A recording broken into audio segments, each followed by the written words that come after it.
Alright, we are taking Niv to Light into Pioneer here. Now, it's standard bring to light package of Niv Mizzet. We're trying out a Supreme here, and as such I've gone into a few other things. We're running the Leyline Binding as a 4 of. We've got Kaito as our Planeswalker, Edgar as Recursible Threat, Board Wipe, Wandering Mind to Dig, Colligan's Command for removal, Coffus for Graveyard Hate removal, and Cosmic Reaver, which is going to rebias some of our stuff. Valky and Tybalt for the Orbit Synergy, Vanishing Verse removal, Edicts, Dreadball. We've lent into Cram Sessions and Abrupt Decays and Growth Spiral here. We're trying to build around Niv Mizzet's Supreme's ability to jumpstart spells. Our sideboard is Control Hate and our Learn package. I'll be probably updating the Learn package after these games, but this is what the one we're currently running with. And with all that in mind, we can jump into some games and see how things do. First match here against Board State. Pretty decent hand here. We can get a turn 2 Leyline Binding, so it's worth keeping. Drop a Tryon. We see a green and a Llanowar Elves, which probably means Mono-Green Devotion. So I set up for a Vanishing Verse for a big threat if there is one. Pelucanos Reborn comes down. Choose to Vanishing Verse that on our turn. On their turn they drop Knight of Autumn, so this and another Llanowar Elves. This seems to be more Stompy, so we'll use Cram Sessions. Grab Reduce to Memory just in case they drop a Karn. They might not be true Stompy, they could still be Devotion. They tap another Pelucanos Reborn down. Swing in with their team. We take 4 down to 16. With Leyline Binding, get rid of that Knight of Order. We draw another Leyline Binding here. They Besage You, which sorts us out here because I realized we didn't have a second white for the Reduce to Memory. So, fun fact here, they try to deploy Scavenger You, so we use Cosmic Rebirth to rebuy the Leyline Binding here. They go to combat, but at the start of combat we're just going to Leyline Binding the Pelucanos, prevent as much damage as possible. They swing in, we take 4. Opponent plays Sir Ferrin, so they are purely Stompy here. Growth Spiral gets us another land drop. We're going to pass the turn holding up another Leyline Binding here. We'll just Leyline Binding whatever they put the trigger from Sir Ferrin onto. They swing in, try to pump the Scavenger Ooze. In response, we're going to Leyline Binding it, prevent as much damage as possible here. We take 3, go down to 10. Opponents drops a Voracious Hydra, so this is purely a Stompy deck. We cycle the land, we find an Niv Mizzet. They go up to a 4-5 here. Drop another Scavenging Ooze. We tap out here to cast Niv Mizzet, and I choose to hold up the correct mana for a Vanishing Verse if we can hit one. Reload! We do, thankfully, so what we can do here is hold off. If they fully checked our triggers, they'll know to play around it. But the plan is, they put a Werewolf Pack Leader. If they put the Sir Ferrin trigger onto the Voracious Hydra here, we will simply just Vanishing Verse it and block accordingly. They do, so Vanishing Verse that in response to trigger. We then block the Knight of Autumn here, because it's card advantage for them. They have Coven now. They drop another Mystic and they're down to 1 card in hand. Drop a Fabled Passage here. Tap out for a Bring to Light. Grabbing a Deafening Clarion, giving Niv lifelink to get us back up to 10. And then we'll drop a Wandering Mind and dig for another card, and they pass and concede the game. Yeah, we pretty much run away with it. So, sideboarding. Not too many changes. We do bring in... We take out some Edicts because they got Mana Dorks, and we bring in the Voice of Resurgence as just a Recursible chump blocker in case they go nuts.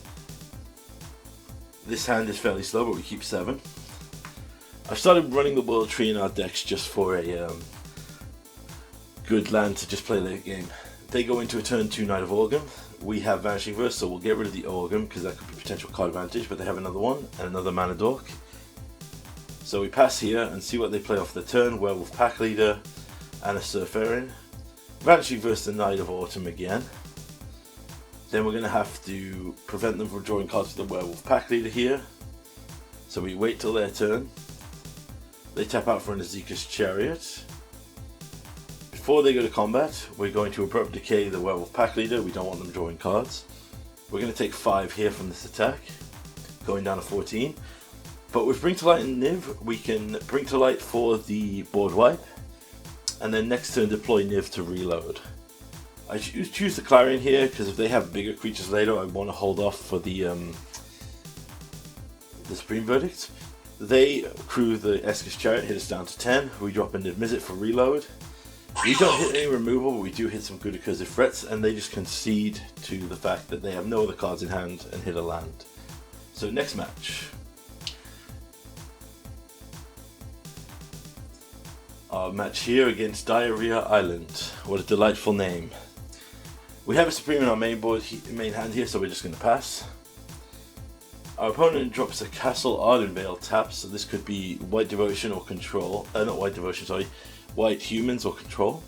We play a Fabled. We're going to play it slow until we know what we're up against. Second Plains leads heavily, yep. They drop a Human, they drop a Wishful Initiate, and a Dauntless Bodyguard, so we're going to set up here. We pick up a blue because we want all of our land types covered. We play a Glacial Fortress, go for a Growth Spiral. Play a tap land.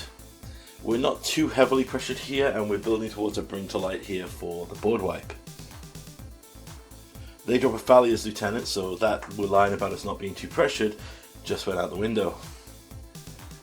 On their turn, we'll tap down, get another basic, Bring to Light, grab a Supreme Verdict. I'm just going to keep the board clear here because we have Supreme, so we can cast him, and he's basically immune to any removal that they'll have, and we can always jumpstart the Bring to Light here. But I choose the Wandering Mind, find us a Leyline Binding. On our opponent's turn, I wait, and they attempt to cast Thalia's Lieutenant, so in response we attempt a Kolaghan's Command. They have Brave the Elements, so the damage doesn't go through, but the discard does. They just got a second Brave the Elements, which concerns me, thinking they must have some kind of removal here. They must have a good deploy of threats.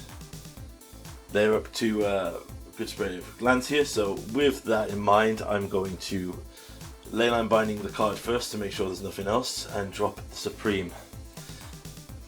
I'm doing it in the Leyline Binding at sorcery speed because they discarded a second Brave the Elements, which means they must have more protection in hand, in my eyes. They drop an Adeline and pass back. Now this is where things get crazy. We can Abrupt Decay here, and then we can jumpstart the Abrupt Decay. We can cram sessions, gaining a Pest, summoning, and go back up to 13. Our opponent's down to one card in hand, and we can jumpstart any of the cards in our graveyard here. They drop another Thalia's Lieutenant.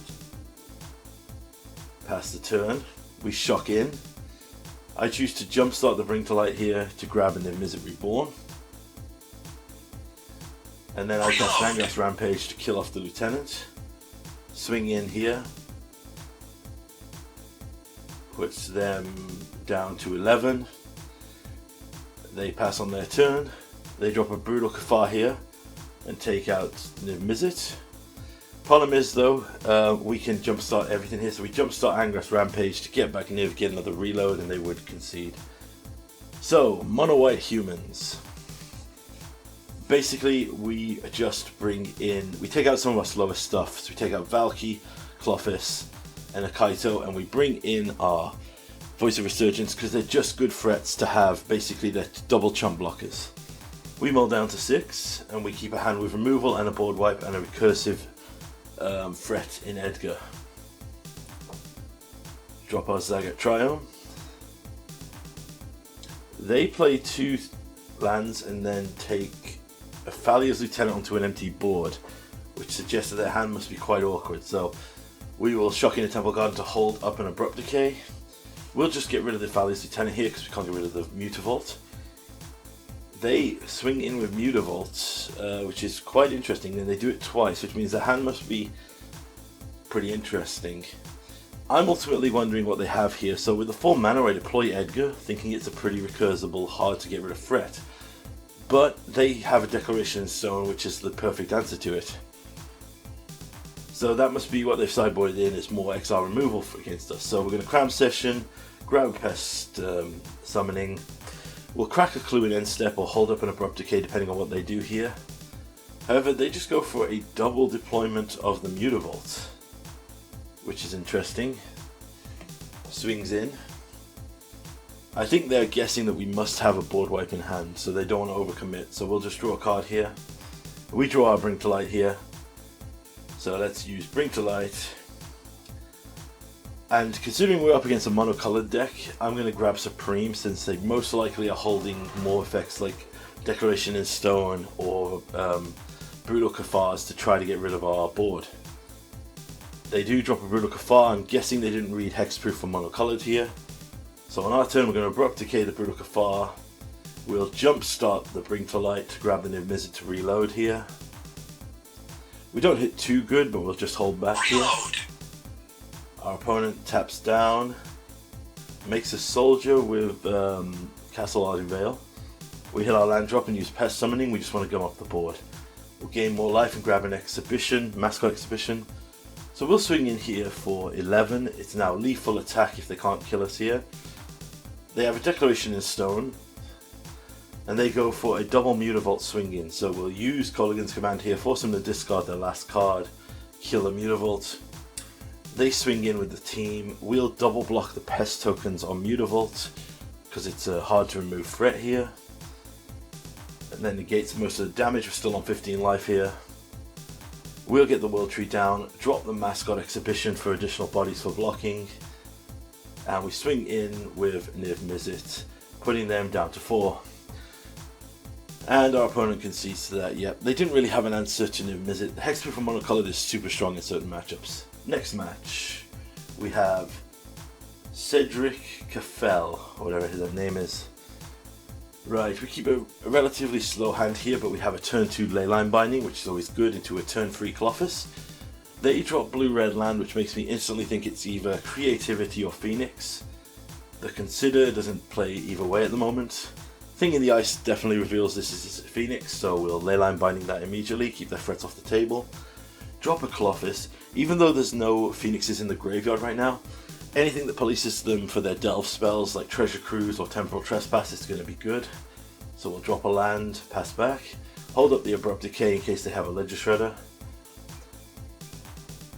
They drop down and get their first Darklight Phoenix back. We do not have a way to kill it unfortunately here, so what we'll do is we'll just keep exiling and holding up our mana. Fable for a basic land here, cast an Niv Mizzet Reborn. We don't hit too good, but we do have an Edict which could get rid of Phoenix. They Treasure Cruise on their turn, drop a Thing in the Ice and an additional Thing in the Ice. So, on their turn, we are going to learn, get some more land drops sorted, we'll swing in. They block with an Arclight, we'll Landgraf Rampage, force them to sack another one of their creatures here. On their turn, they Charter Course, discard the second Arclight Phoenix. Charter Course again, discard the third Arclight Phoenix. And they bring back 3 Arclight Phoenixes and swing in. Right, we go down to 18 here, but we're winning this race because it's 2-turn Death Clock. So we swing in with Niv Mizzet, putting them down to 4. We cram Sessions and grab Pest Summoning, but we choose to hold it off. So, I have a feeling what they're going to try and do here. They're going to go for their temporal, they're going to go to combat, swing in, hit us for 9, puts us down to 15, sorry.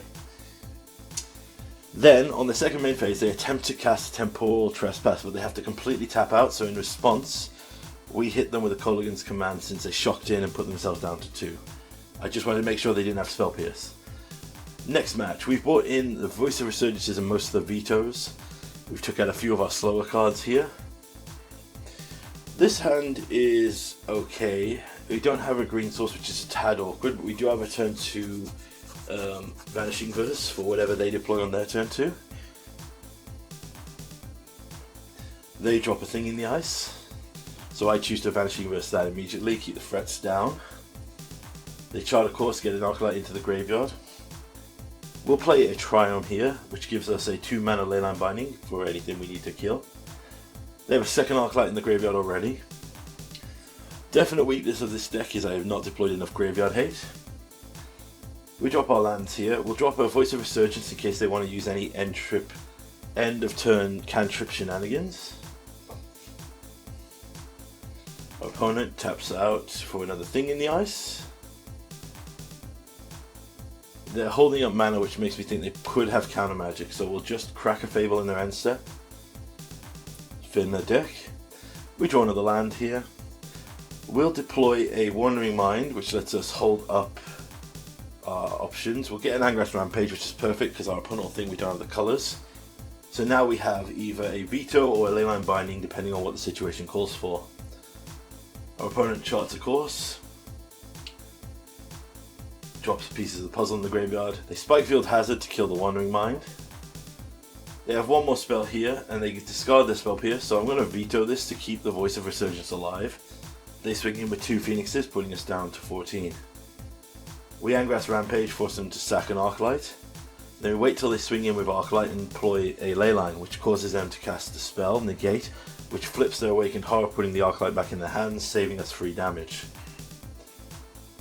On the end of turn, we're going to Growth Spiral, just deploy some more lands. We then hit a Bring to Light, so I'm going to drop a Voice of Resurgence and then tap out for Bring to Light. If they have a counter, at least we'll get something, but they don't, and we hit a good slew of spells to keep us alive here. Reload. Pieces of the puzzle drops in, they drop and don't hit another Arclight, fortunately for us. They Treasure Cruise, Lightning Axe, get back 2 Phoenixes, so this is a lethal swing, so we have to block, which is a pain. But now we can Bring to Light here and get the Supreme, and all their removal is monocolored, so we'll Vanishing Verse here, and basically this is unkillable because every spell they have that could deal with this will not deal with it. They deploy a Crackling Drake, but ultimately this is where the power of this deck comes through. We can Vanishing Verse, then jumpstart the Angras Rampage to clear their board, play a Wandering Mind, grab a Leyline Binding and swing in here. I believe here though the recording cuts out. Oh no, yeah, the Arclight, draw a card, and ultimately concede. Again, Supreme showing off its power. Last match, I believe, here. This is a fairly slowish hand, but we do have a turn 2 Growth Spiral, and we have all our land bases covered if we get a Leyline Binding. We find a Kaito, so we play a Growth Spiral, drop another land. Our opponent on their turn 2 drops a Worthy Knight. Fun fact, we'll then tap out Kaito, plus him, so they can't attack him. This was a Mono White Knights list, which was really fun to play against. Really strong, but we have the Deafening Clarion, so we can deal with that, and we'll deploy a drone. They drop another Worthy Knight into another Worthy Knight. Very explosive hand our opponent had here, but we have a Niv to try and find some more answers. We find a Board Wipe, a Removal, and a Tutor, which is perfect for us here. Reload. We'll hold back, and we'll plus Kaito, and then we'll just hold back here. They deploy a Venerable Knight into a Benedict Marshall. This board is very scary very quickly here, so we'll just swing in. They don't want to trade. We can use Kaito Static to bounce Niv back to our hand to avoid the Supreme Verdict, which wipes the board. And yes, this is the recording that cut out. So nothing much happens here. We wipe the board, drone dies, drains them for 2, we go back to 18, and our opponent untaps, draws a card, and ultimately concedes from the game. Shame the recording cut out, but it was literally the last turn, and I wanted to keep this in because you saw this was a very fun, very explosive deck. And I looked at the price of it. This deck was actually insanely cheap from the list that he sent, so if it's a fun aggro deck you want to build, I would recommend this White Humans deck. We don't sideboard anything here, we're custom for aggro, and with our learn spells we have a good way to gain life. This hand's a bit awkward, but I choose to keep it because we could go for a Valky to try and interrupt their tempo here. So they play a land that's going to come in tapped. They play a Rally the Ranks, pumping it up to a 3-2, so we lose that there. We'll Growth Spiral, drop a land in tapped. Our opponent drops a Knight of the White Orchid, really good against us with our ramp spells. And they drop a Knight of Grace, hexproof from black, very nice. On our turn we'll cast a Valky, just see what's left in their hand, which is their last, they have another Tutor, so we'll just hold back here. Not another Tutor, sorry, another Lord effect. Our opponent cast the last card in their hand. Oh no, they trigger the Shepherd Dune. So in response here, I Growth Spiral. I realise that we found a Bring to Light here, so I can thankfully trade with the Valky. Hexproof isn't protection, so we'll stop taking the 5 here, we'll go down to 10. So then on our turn we can untap, use the Bring to Light to grab the Supreme Verdict, wiping their board clean. They will tap out for the Benedict Marshal that we knew they had. We can deploy the Reborn that we were holding. We grab 1 spell and Bring to Light. We drop another Worthy Knight here. We are on 6 here, so I'm a bit concerned, so we're just going to keep doing things here. Cram Sessions, gain life, grab a Environmental Science, gain life, sort out our land drop, pass the turn. That's the power of these spells against aggro decks. We just gain 6 life for just twiddling our thumbs. Right, on our turn we will tap out for Bring to Light and grab Supreme here. Then we will Cram Session from the graveyard with a jump start, just so we can gain more life here. Feel very secure now at 16 life. Even if they find a Brave the Elements, we won't die to a swing out, although we are close. So just to make sure, I'm going to go up the board with more Mascot Exhibition here, because now at least I'll have blockers even if they went for a Brave the Elements. They have a huge board state here. We're going to shock in this Watery Grave, use Bring to Light to find us a Vanishing Verse to kill the Benedict Marshal, then jumpstart it to kill their other Edict Legend ranks, and they concede. Good old games round, see how it goes next time.